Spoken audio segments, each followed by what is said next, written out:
Bonjour à tous les trois. On va enchaîner avec cette nouvelle table ronde. Le management de la filière est-il dans le coup? Nous allons poser cette question à nos trois invités. Cécile Berger, bonjour. Vous êtes directrice des ressources humaines chez Airbus Atlantic Composite en Gironde. Mathieu Coste, vous êtes partenaire au sein du fonds Airbus Ventures. Et Chantal Letterkheim, vous êtes directrice générale de l'école d'ingénieurs ELISA Aerospace.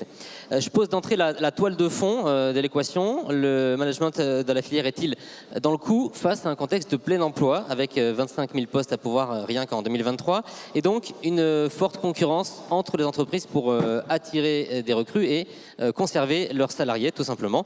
Ces derniers se trouvent de fait en position de force pour obtenir certaines conditions et exprimer leurs attentes.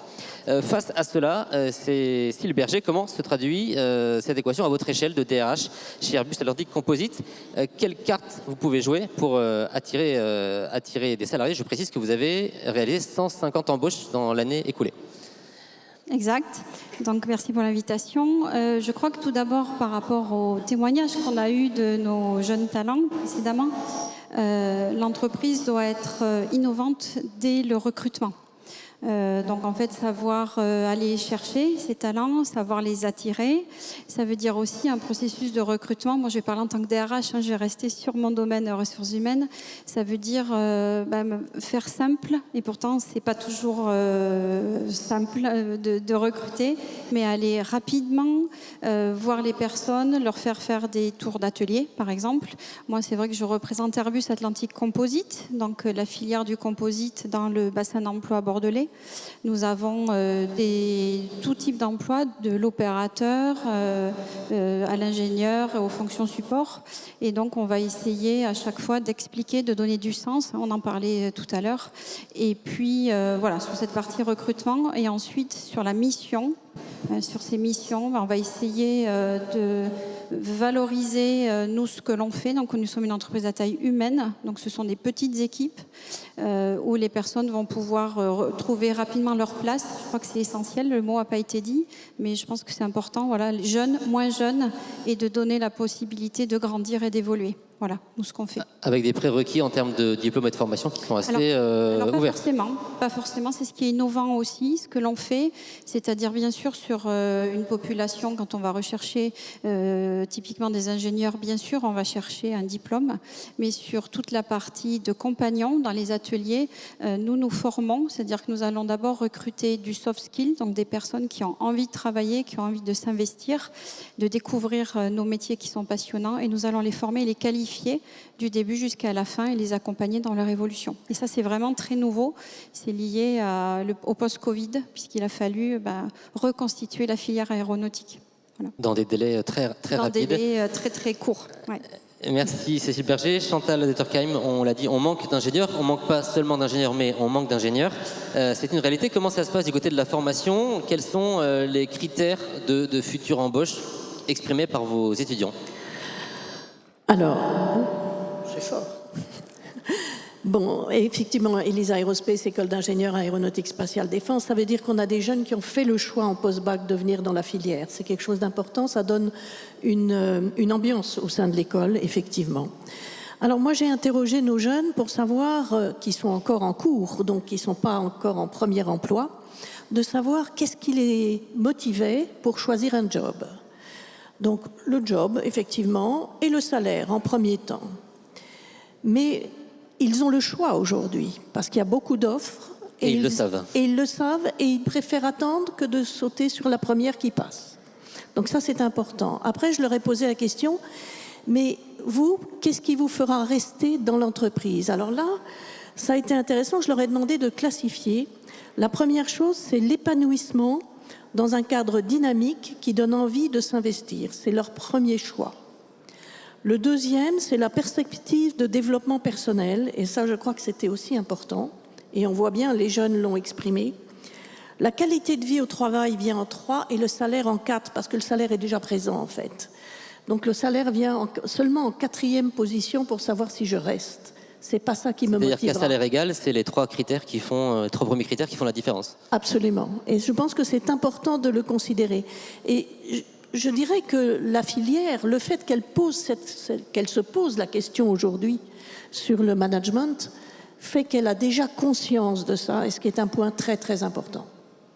Merci Mathieu Coste. Si on ouvre un peu la focale sur l'international, vous travaillez avec des startups de à peu près partout dans le monde. Cette problématique du plein emploi et des attentes différentes, renouvelées des jeunes générations, est-ce qu'elle se pose partout de la même façon? Bonjour à tous. Donc oui, je pense qu'elle se pose partout sur la planète parce que les challenges, comme on dit, autour de le futur de la filière, de la décarbonation, de sa place dans l'entreprise, elle n'est pas exclusivement locale, bordelaise, française ou européenne. Elle est mondiale. Alors il y a des focus un petit peu différents. En Amérique du Nord, on est peut-être un petit peu moins sustainability et plus business. C'est un peu l'inverse en Europe. Mais pour répondre à la question de façon assez simple, je pense que la filière aéronautique espace-défense est très sévèrement challengée. Et c'est une bonne chose. Elle est challengée parce que le climat et 2,5% des émissions de CO2, c'est pas rien. Surtout pour une faible pourcentage de population mondiale qui prend l'avion. Et elle est aussi challengée, mais là plutôt comme les autres, sur la vie dans l'entreprise, les attentes sociétales ou les attentes personnelles des plus jeunes qui rentrent dans l'emploi. Alors, je ne ferai pas un distinguo hard sur l'âge, parce qu'on voit beaucoup de startups avec des gens plus âgés qui sont en quête de sens, clairement, ils ont 40, 50, 60 ans, mais le pourcentage de nouvelles façons d'être intégrés, nouvelles façons de collaborer, nouvelles façons de contribuer à quelque chose de plus grand, est beaucoup plus présent dans les jeunes générations, donc on appelle Z, nés après 80-90. Alors justement, face à ces nouvelles attentes, est-ce qu'il y a inévitablement des conflits de management, alors sans que ce soit des conflits ouverts, mais est-ce qu'il y a un apprentissage à refaire face à ces évolutions profondes? Qu'est-ce qui a fondamentalement changé, Cécile Berger? Alors, moi, je ne sais pas si ça a changé tant que ça. En fait, on évolue, on est sur une base, moi, mon travail, c'est l'humain. Donc, notre quotidien, c'est d'accompagner les évolutions de la société dans l'entreprise et d'accompagner l'humain. Donc, ce qui revient, comme le disait notre intervenante aussi, c'est donc savoir pourquoi je viens travailler et le sens que je donne, et aussi l'attente vis-à-vis du management. Les jeunes nous l'ont dit. Donc les mots qui ressortent, c'est de la bienveillance, c'est être à l'écoute, c'est me proposer de grandir assez vite et pas forcément d'attendre et d'être dans les clous comme peut-être on leur a dit qu'il se faisait il y a 15-20 ans. C'est la culture de l'immédiateté. Donc c'est la culture, ouais, on est quand même sur une génération qui va vouloir tout de suite. En tout cas, c'est comme ça que nous on le perçoit, et peut-être qu'ils ont raison, hein, c'est pas un jugement. Donc il va falloir nous adapter, nous en entreprise, dans l'industrie, par rapport à ces demandes qui sont nouvelles, qui sont immédiateté, rapidité. Donc, mais notre management est prêt. Hein. Je crois que voilà, c'est pas un gouffre, c'est pas du tout infaisable. On y va ensemble en fait, et on va construire la suite ensemble. Notre management est prêt. Chantal Oetterkheim, Mathieu Coste, je vous laisse réagir à cette phrase. Alors je pense qu'au niveau du management, il y a énormément de choses à venir, parce qu'on a conscience effectivement, mais plus la taille de l'entreprise est grande, plus les problématiques sont aussi importantes. On est finalement dans une situation où un aspect très conjoncturel, le plein emploi, les départs à la retraite dans les 25 ans avec un transfert de compétences important, les nouvelles technologies, tout ça fait qu'on a de vrais challenges. Et on voit que les startups, qui sont des organisations plus agiles, moins rigides, attirent beaucoup. Et là, c'est une vraie question aujourd'hui, parce que cet aspect très conjoncturel met en lumière des aspects très structurels au niveau des entreprises. Et là, il y a un challenge à relever au niveau des groupes, des grands groupes, je pense, très important. Oui, c'est vrai, je me permets. Allez-y. Étant donné que sur la société que je représente, on est à taille humaine et c'est important, ce qui fait qu'on peut se permettre de faire cet accompagnement quasiment individualisé, qui est aussi très recherché. Tout le monde se connaît. Le manager connaît toutes ses équipes. On n'a pas un manager qui va gérer 250 personnes ou plus, donc il va les connaître en détail. Donc c'est vrai que tout de suite, ça va plus vite. Le lien se fait aussi rapidement. Voilà, donc je pense que aussi la taille de l'entreprise, ma réponse est adaptée à la taille de l'entreprise que je représente. C'est sûr que l'agilité est beaucoup plus, alors je ne veux pas dire facile, mais naturelle dans une start-up ou une jeune entreprise, parce que tout est à créer. On n'est pas dans des process qui sont établis. à des charges, ou dans l'autre sens, pour le monde des corporates, donc je vais parler de Boeing, Lockheed, Airbus, Thales, Safran, etc., ils sont quand même capables de mettre en service 1500, 1800 avions neufs par an, avec une fiabilité qui est au-delà de 99, beaucoup de pourcents. Une start-up ne peut pas faire ça. Donc c'est pas bien ou pas bien, c'est des compétences, c'est des façons de faire différentes. Mais je voulais revenir sur la notion d'attente peut-être des jeunes générations, de la notion de management. Je pense que quand on regarde ce qui s'est passé après la Seconde Guerre mondiale et le monde des baby-boomers, on avait une notion de loyauté et de fidélité envers l'employeur, et on rentrait dans une entreprise, il passait sa vie, ça posait pas de problème, c'était assez naturel. On faisait carrière dans l'entreprise. Oui. Ma génération, je veux dire, née dans les années 70 plus 80, on avait plus une fidélité et une loyauté envers des individus, envers un manager qui nous recrutait. Quand le manager changeait d'entreprise, on voyait des grappes de personnes, dont je faisais partie, qui changeaient d'employeur. Et je pense qu'aujourd'hui, cette notion de fidélité et de loyauté, elle est beaucoup plus liée à un sens, ou un sense of purpose, comme on dirait en anglais, et à une loyauté que je vais appeler collaborative, par rapport à une loyauté qui précédemment était plutôt transactionnelle. J'ai un CDI, on me fait confiance, je reste. Aujourd'hui, dans cette loyauté, fidélité collaborative, c'est j'ai un groupe de pairs avec qui je m'entends bien, avec qui j'ai l'impression de contribuer à quelque chose de grand. L'entreprise, le manager en fait partie. Et c'est un mode de gestion des interactions très différentes. Et quand on dit le management est prêt, certains oui, certains d'autres non. Et quand on a été éduqué dans un système sur 10, 20, 30, 40 ans, c'est pas facile de remettre ses fondamentaux en question, surtout quand on a réussi dans ce système-là. Ça réinterroge tout un tas de fonctionnement au quotidien. On parle d'immédiateté, de management, de micro-management, de proximité, une posture davantage d'égal à égal, et puis un rythme de l'entretien annuel d'évaluation, une fois par an, qui paraît très loin. Comment ça s'est perçu, Cécile Berger, dans l'entreprise? Comment ces cadres hiérarchiques anciens sont remis au goût du jour ou pas dans les entreprises? D'abord, on fait beaucoup de formations en interne, et puis après, on apprend aussi beaucoup de nos jeunes et de leurs attentes. Ce que l'on voit aussi, c'est donc on parlait du sens, mais aussi des valeurs. C'est très très demandé, et qu'on soit jeune ou moins jeune. C'est-à-dire la valeur dans l'entreprise, donc le respect, tout ce qui va être l'enthousiasme et le travail en équipe. Donc sur les entretiens, c'est vrai qu'on vient d'un système, et en tout cas on l'a toujours chez Airbus, un beau système où on fait un entretien annuel d'évaluation par an qui fixe les objectifs, et puis des entretiens de développement. Sauf qu'on peut avoir maintenant des jeunes qui nous disent « mais moi, l'entretien annuel, une fois par an, ça ne me va pas. Moi, si tous les matins tu passes me voir, tu me dis bonjour, est-ce que ça va, et est-ce que ce que tu me demandes de faire, ça me plaît ?» En fait, mon entretien, il est fait.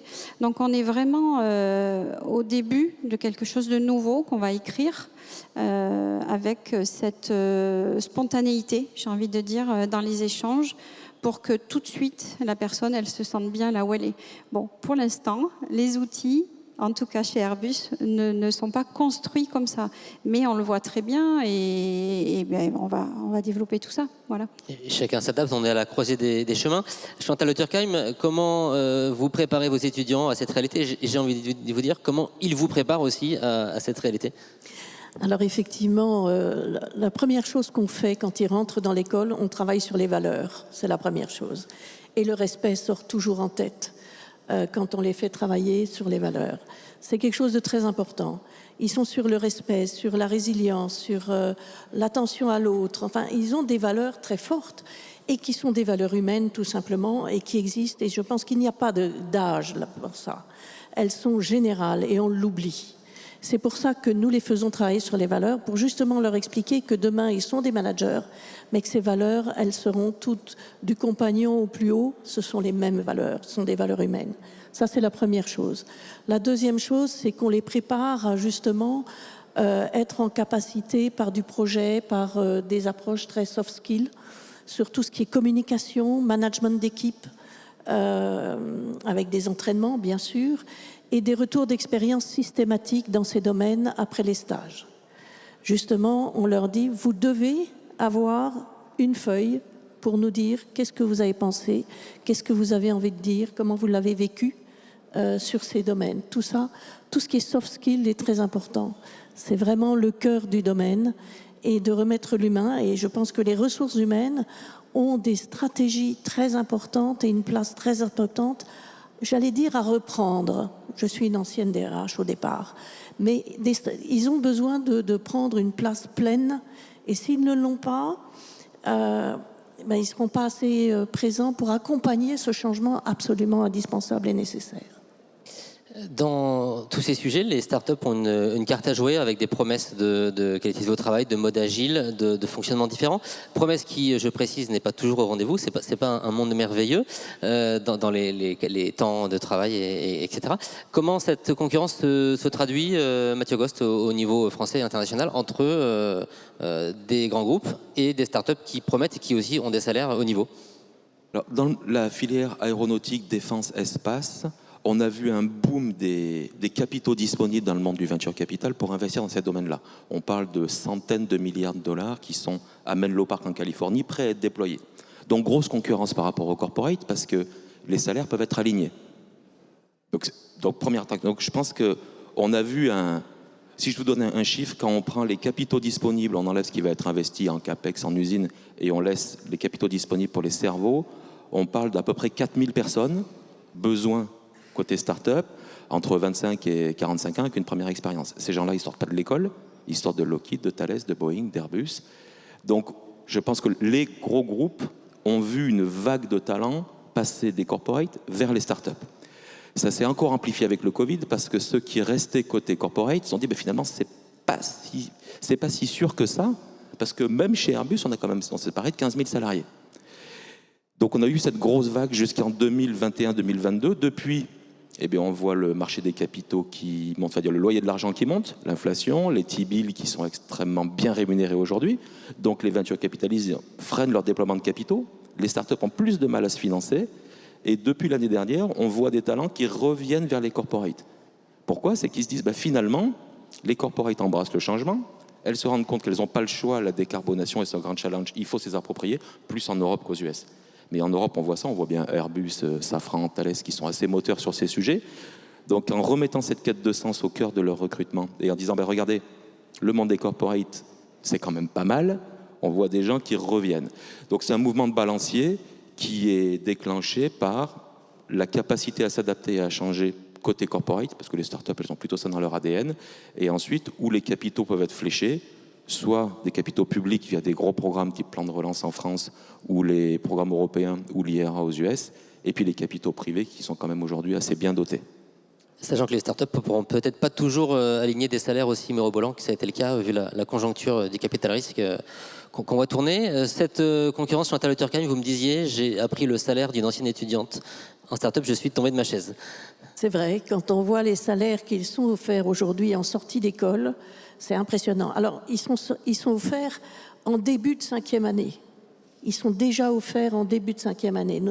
Là, j'en ai un qui est venu hier, il a son stage, il a le salaire déjà, il sait qu'il va partir après en VIE, tout est organisé déjà. C'est-à-dire qu'en début de 5e année, il connaît déjà ses 3 prochaines années. Il n'est pas encore diplômé. Et là, on ne parle pas de bougeotte, puisque c'est 3 ans dans la même entreprise. Donc, avec des postes et des fonctions différentes. Avec des postes, avec des évolutions, avec des domaines. Et eux, ils ont une envie de vivre énorme, que nous avions aussi, et qui existe encore. Je veux dire, tout l'enjeu, c'est comment je réveille ça au sein de l'entreprise. Et plus le grand groupe est grand, plus c'est difficile, bien sûr. À une start-up, on l'a entendu, les 3 dirigeants, ils sont juste là à côté, et ils sont avec nous. Voilà. Et là, il y a de vrais... C'est pas toujours facile, c'est une équation difficile, mais il faut y réussir, parce que ça veut dire une déclinaison du haut vers le bas. Il faut vraiment qu'il y ait un management d'en haut qui vraiment ait une décision pour accompagner cela sur toute la ligne de management. Cécile Berger ou Mathieu Coste là-dessus? Ce que j'allais ajouter, c'est que pour les startups, quand elles naissent, 5, 10, 15, 20 salariés, elles ont ça dans leur ADN. Le fondateur, les fondateurs sont avec leurs salariés tous les jours. Ils boivent le café, ils sont à la même salle. Quand la startup dépasse 100, 200, 300 salariés, elle fait face à des problèmes similaires à ce que rencontrent les grands groupes. La différence, c'est que le système est à créer pour une startup. Donc, elle peut se permettre d'interagir et de dire on va aller faire un barbecue tous les vendredis, on va aller faire des événements avec l'équipe, on va mettre en dispo une cagnotte pour que les équipes aillent faire du sport ensemble. Dans un gros groupe, pour en avoir fréquenté certains, c'est plus compliqué parce qu'en local, on n'a pas toute la marge de manœuvre qu'on souhaiterait. On en a, mais pas tout ce qu'on souhaiterait parce qu'on s'inscrit dans une entreprise, dans une marque qui est plus grande que le site. L'exemple d'Airbus ou de Boeing à 150 000 salariés, en local, on porte la marque d'un groupe mondial, on n'est pas libre de ces mouvements. La com est pilotée par des entités plus centralisées, pareil pour les RH. Donc, c'est quand même plus compliqué pour les gros groupes. Ceci dit, ils n'ont pas le choix. Donc ça change, et comme je pense que certaines générations ont fait changer leurs parents dans les années 68, eh ben on se retrouve sur des sujets différents, décarbonation, intelligence artificielle, similaires aujourd'hui, et c'est pas la peine d'essayer de résister, parce qu'on se rend compte que c'est bien la génération qui arrive, qui challenge et qui fait changer les plus anciens, et certainement pas dans l'autre sens. Alors il y a aussi ce qu'on peut faire, ce qu'on veut faire et ce qu'on ne peut pas faire pour répondre aux attentes diverses et variées. On parle de l'équilibre vie professionnelle, vie personnelle, du télétravail, des horaires flexibles, de la semaine de 4 jours dans certaines entreprises. Comment on jongle face à toutes ces demandes, Cécile Berger, quand on est DRH, d'une activité qui n'est pas forcément faisable en télétravail? Oui, alors d'abord, c'est très nouveau. En fait, on voit une situation qui a évolué avant et après Covid. Je pense qu'on avait des prémices de ces demandes avant Covid, mais qui ont vraiment émergé après cette crise. Et donc, on va avoir régulièrement, même en entretien, je parlais en préambule du processus de recrutement, parce que c'est vraiment la base, le début. On peut avoir, voilà, dès l'entretien de recrutement, déjà des demandes de dire, ben voilà, moi, je souhaite télétravailler ou je souhaite voir mon temps de travail adapté. Qu'est-ce que vous pouvez faire pour moi? Donc ça aussi, c'est très nouveau pour nous. Et ensuite, on a une valeur, on parlait de valeur qui est importante, qui est l'équité, donc au sein d'une entreprise, qui on va octroyer le droit de télétravailler et puis d'autres non. Pourquoi? Parce que les sujets, les thèmes, l'emploi n'est pas le même. Sur une opération de production, on ne peut pas télétravailler, alors que sur une fonction support, on va pouvoir un petit peu plus le faire. Donc ma réponse, elle est comme le management, on va s'adapter. Pour l'instant, on le fait de manière intelligente, c'est-à-dire qu'avant tout, nous sommes une industrie, nous produisons, donc il est essentiel de pouvoir travailler en équipe, de pouvoir fédérer, de pouvoir partager des moments. Donc le télétravail va être accepté, j'ai envie de dire avec parcimonie, avec bien sûr l'aval du manager sur certains temps, mais il est demandé à nos salariés d'être présents lors des réunions d'équipe, par exemple, ou des rituels, on appelle ça chez nous des rituels d'échange, pour que toujours on ait la continuité dans la production, puisque nous, notre fonction première, c'est de produire et de livrer des parties d'avion, en fait. Voilà. En temps et en heure, en tenant les délais. C'est noté, Mathieu Coste, Chantal Hauterkheim, sur la question de la décarbonation, à quel point vous êtes challengé en interne par vos étudiants? Alors, j'aimerais juste revenir sur un sujet, sur le télétravail. D'abord, nous avons des jeunes qui ont souffert du Covid, qui ont souffert du distanciel. Ils ne cherchent pas le télétravail quand ils sortent. Ils cherchent une qualité de vie, ce qui n'est pas la même chose. Et là, j'aimerais bien le dire, parce que le télétravail, ils ont bien vu dans certains jeunes et moins jeunes, c'est qu'il y a énormément de contraintes. C'est pas obligatoirement un atout. Et il y a des grosses discussions entre des anciens et les jeunes aujourd'hui. Et c'est à regarder avec attention. C'est plus la qualité de vie au travail que le télétravail. Je crois qu'il faut bien différencier la chose. Sur la décarbonation, c'est un sujet qui est présent déjà depuis 3 ans dans les écoles d'ingénieurs d'une manière générale. 3 ans, c'est beaucoup, et en même temps, c'est hier. La décarbonation ne date pas de ces enjeux-là, sont plus anciens. Oui. Mais on a complètement intégré ça dans les cours. On avait déjà l'éco-conception déjà avant, et aujourd'hui, on passe sur la décarbonation, et tout ça s'est intégré d'une manière transversale. Il n'y a pas un cours sur la décarbonation, mais c'est présent dans les différents thèmes techniques qui sont enseignés. Pour coller à la demande, la décarbonation, Mathieu, est-ce que c'est un tropisme européen ou est-ce que ça se pose de manière plus globale? Alors c'est un sujet global clairement. Ceci dit, il est plus mis en avant en Europe de l'Ouest, ce qui peut l'être dans d'autres régions du monde, qui ont d'autres sujets de préoccupation ou des sujets qui sont au même niveau de préoccupation. Quand on parle de génération plus jeune et du changement qu'elle pousse dans l'entreprise et donc vers la filière, je pense qu'il y a plusieurs sujets. Quand on parle de télétravail, je pense que c'est de reproduire dans l'entreprise une partie de ses pratiques de vie privée. moi, je suis pas né avec Facebook et avec Zoom sur mon smartphone. Celui qui sort de l'école aujourd'hui, si. Donc pour lui, c'est pas du télétravail quelque chose de nouveau, c'est juste avoir une relation ou un mode de vie dans le monde de l'entreprise qui se rapproche dans son mode de vie privé. J'ai des groupes WhatsApp, j'ai des amis digitaux, et ça se passe très bien. Ça ne veut pas dire qu'il faut faire que ça. La notion de climat ou de décarbonation, je pense que c'est un sujet pour eux. Pourquoi? C'est que depuis qu'ils sont nés, ils entendent dire il faut sauver la planète. Je pense qu'ils ont compris que ce n'est pas la planète qu'il faut sauver par un espace thermodynamique fermé. La planète n'a pas trop de soucis à se faire. Par contre, l'humanité, derrière, si. Et ils se sentent clairement pris dans ce sujet-là en disant c'est pas quelque chose auquel il faudra penser. C'est si j'y pense pas aujourd'hui, quid de ma vie et de mes enfants. Donc il y a des sujets qui sont pris ou perçus de façon différente en fonction des générations parce qu'on n'est pas éduqué dans le même modèle, dans le même moule, dans le même environnement. Donc on parle de la notion de climat parce que c'est un mur auquel il faut s'adresser, qu'il faut aborder. La notion de télétravail ou digitalisation ou de remote au sens très large, mais on pourrait aussi ajouter la notion d'autoréalisation. Je veux contribuer à quelque chose de plus grand et c'est pas juste servir mon employeur, c'est moi, qu'est-ce que je fais. Et le dernier élément, c'est qu'on voit une émergence qu'on va appeler rôle modèle, qui est certainement très différente de ma génération ou de la génération précédente. Je pense qu'Elon Musk, tout le monde le connaît, dans les jeunes générations, surtout dans le monde aéronautique, space, défense. Et alors du coup, l'impact, c'est quoi? C'est que c'est possible. S'il n'y a pas de loi mathématique ou physique qui m'interdise de faire quelque chose, pourquoi je ne pourrais pas le faire? Alors que dans un corporate, on va dire attendez, ça n'a jamais été fait, réutiliser un booster, donc c'est pas la peine d'essayer. Et manque de bol, ça a marché.